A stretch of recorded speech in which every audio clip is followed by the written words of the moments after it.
Salut à tous, bienvenue sur la chaîne. Dans cette vidéo, je vous propose à nouveau de découvrir un logiciel PDF et cette fois-ci, il s'appelle PDNob. Si vous suivez un petit peu la chaîne, vous le savez, je vous ai présenté un logiciel de PDF que j'aimais beaucoup il y a quelques temps. Et bien celui-ci est encore mieux. Non seulement il est moins cher dans sa version complète, mais sa version gratuite, parce qu'il y a une version gratuite, celle-ci est encore mieux équipée et en plus, vous allez pouvoir enregistrer gratuitement des PDF, donc le tester sans filigrane à l'exportation. Franchement, c'est super cool. Le logiciel est disponible sur différentes plateformes, Windows mais surtout Mac, c'est ça qui nous intéresse aujourd'hui. Et on le sait que pas mal d'utilisateurs au quotidien utilisent des PDF, mais on ne peut pas faire grand chose avec Aperçu. On a souvent besoin d'un logiciel tiers qui fasse un petit peu plus. Il y en a qui sont très chers, notamment Adobe Acrobat, mais là c'est hors budget. Là on est dans un logiciel pas trop cher et qui fait quand même pas mal de trucs. Dans la description, je vous mettrai le lien pour télécharger le logiciel. Ça prend quelques secondes à installer. Avec PDNob, non seulement vous allez pouvoir ouvrir des PDF, vous allez pouvoir les modifier, les organiser, les convertir, les protéger, bref, un peu tout. Premier point sur Mac, mais alors c'est pareil sous PC, on a une interface très claire avec tous les menus essentiels tout en haut, et puis après vous avez donc des sous-menus, des sous-catégories. Je peux créer un PDF de deux manières, soit un PDF vierge ou tout simplement à partir d'une image. Je vais dans modifier, je vais pouvoir créer du texte et puis après je vais pouvoir le modifier dans commentaires. Et ici, alors j'ai pas mal d'options, je vais pouvoir surligner le texte, souligner le texte, le barrer, enfin bref, avec des couleurs.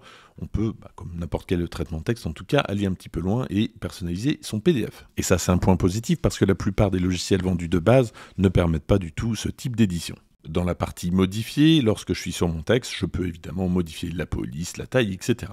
Toujours dans modifier, je vais pouvoir ajouter des liens, alors que ce soit des liens directement dans le PDF, mais également des liens externes, comme par exemple un lien qui me redirigerait vers une page internet, c'est possible. Donc là, l'exemple avec Google. Ensuite, lorsque vous allez cliquer dessus, tout simplement, ça va vous demander confirmation, vous êtes sur le PDF.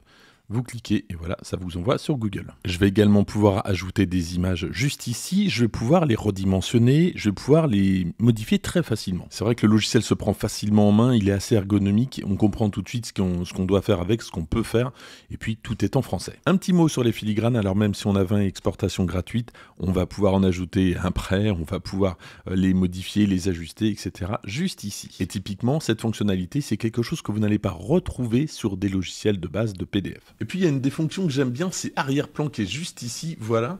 Et donc on va pouvoir facilement modifier l'arrière-plan, notamment juste ici, donc on a pas mal de couleurs, voilà, c'est sympa. Et ce qu'on va pouvoir également faire, c'est juste ici, voilà, donc ajouter des arrière-plans personnalisés que je vais pouvoir modifier évidemment au niveau de la disposition. Et lorsque je vais aller dans modifier, que je vais ajouter du texte.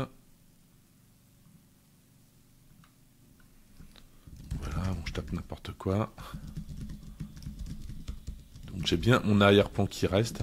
Donc ça, c'est quand même plutôt sympa. C'est assez classique, mais on a pas mal de formats pour exporter les fichiers, alors que ça soit en Word, en Excel, en PowerPoint, en RTF, en ePub, bien entendu en PDF. Par contre, j'ai pas vu d'exportation vers Pages par exemple. On continue avec l'onglet page. Alors là, on est dans des fonctions un petit peu plus avancées, notamment la possibilité de diviser une page, de remplacer une page par une autre, de la dupliquer, mais également d'importer plusieurs fichiers pour les fusionner. Mais on verra ça dans la partie outils également. On peut facilement réorganiser l'ordre des pages, tout simplement en les prenant et en glissant de cette manière, même si j'avoue qu'avoir pris l'exemple d'une partition pour faire ça, c'est pas terrible. Dans l'onglet outils, on retrouve une fonction très pratique, la possibilité de fusionner plusieurs PDF ensemble. Et une autre indispensable, la reconnaissance OCR. Alors là, c'est un faux article de journal, c'est un truc que j'ai généré par intelligence artificielle, c'est une image. Je vais lui demander tout simplement de faire une reconnaissance OCR. Alors pourquoi une reconnaissance OCR? Tout simplement parce que je vous l'ai dit, c'est une image. Donc si je veux récupérer du texte dans l'image, ou même juste une image dans l'image, ce n'est pas possible. Donc là, je suis en cours de reconnaissance OCR. Donc je l'ai lancé, ça prend quelques secondes. Voilà, donc là, la reconnaissance est terminée. Donc là, maintenant, j'ai plus une image, j'ai vraiment du texte que je vais pouvoir exploiter et modifier. Le texte n'est pas d'ailleurs le seul à pouvoir être exploité. Je peux exploiter l'image, voilà celle-ci. Donc je peux la déplacer, je peux augmenter la taille, etc. Bon, c'est du classique, mais c'est bien fait, vous voyez. Donc il m'a bien séparé les trois images et le texte. Et au niveau du texte, on va aller voir ça de plus près. Donc ça a l'air bien reconnu. Et donc, vous voyez, il a dû me récupérer ça par colonne.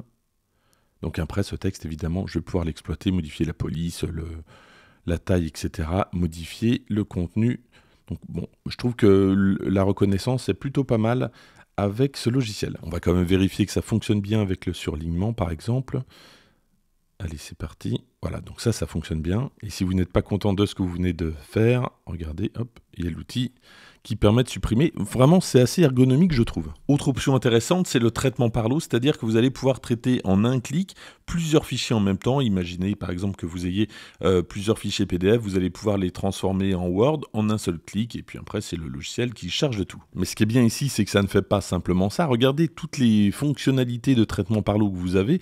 Vous avez la possibilité de changer les arrière-plans de plein de fichiers PDF par exemple en même temps, d'ajouter des filigranes dans plein de fichiers PDF en même temps, de compresser par l'eau, bref, vous allez gagner vraiment du temps. Autre option que j'aime bien, c'est la possibilité de protéger son PDF. Alors il y a plusieurs raisons à protéger son PDF, par exemple si vous voulez qu'une seule personne l'utilise, donc pour ça vous allez dans l'onglet protéger, vous allez ensuite donc aller dans chiffrer. Et là, ce qui est bien, c'est qu'il y a plusieurs options, soit vous allez protéger tout le PDF en entier, donc avec un mot de passe que vous allez pouvoir créer, mais vous allez pouvoir protéger certaines fonctionnalités du PDF, et ça c'est plutôt cool. Donc ici, vous allez chiffrer tout le PDF, et juste en dessous, vous allez, donc là vous rentrez le mot de passe, et juste en dessous, vous allez choisir ce que vous voulez chiffrer. Ici, vous allez pouvoir empêcher une impression, empêcher un copier-coller, ou même un accès à un formulaire, bref, c'est plutôt poussé. Autre fonction, même si ça reste vraiment classique, mais j'aime beaucoup, c'est la possibilité d'ajouter des autocollants personnalisé. On va pas se mentir, avec tous les services d'intelligence artificielle qui ont émergé pour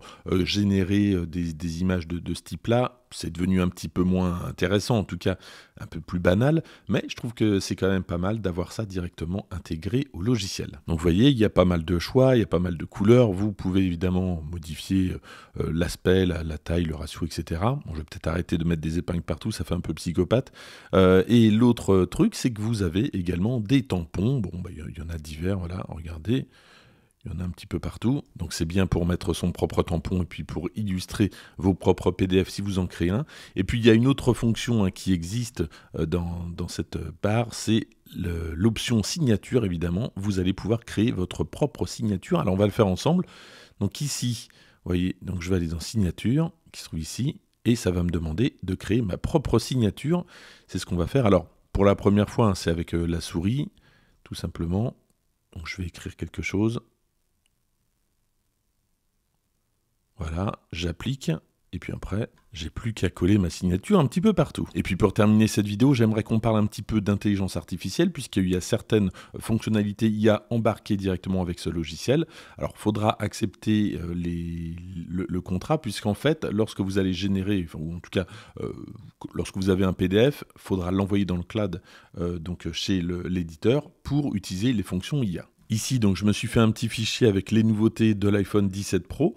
Et je vais donc aller, voilà, donc j'ai déjà commencé à générer la partie IA. Ça me fait un résumé et je vais pouvoir donc poser des questions. Je vais lui demander quelle est la capacité de stockage de l'iPhone 17 Pro. Donc ça m'évite de regarder dans le PDF. Je vous laisse en temps réel. Bon, ça a été assez rapide, hein, et donc ça me dit bien effectivement que la capacité commence à 256 Go. Donc voilà, ça fonctionne bien. Bon, évidemment, il faudra le mettre sur le cloud de l'éditeur. Voilà ce que je pouvais vous dire donc sur ce logiciel. Donc regardez, ici il y a plusieurs plans. Vous avez un plan, alors c'est peut-être un petit peu cher, 15 € par mois. Bon, bah pour tester, pourquoi pas. Mais je vous recommande quand même les autres plans. 35 € pour 3 ans, donc là ça devient intéressant. Et puis si vous voulez être tranquille, 55 € pour un plan perpétuel.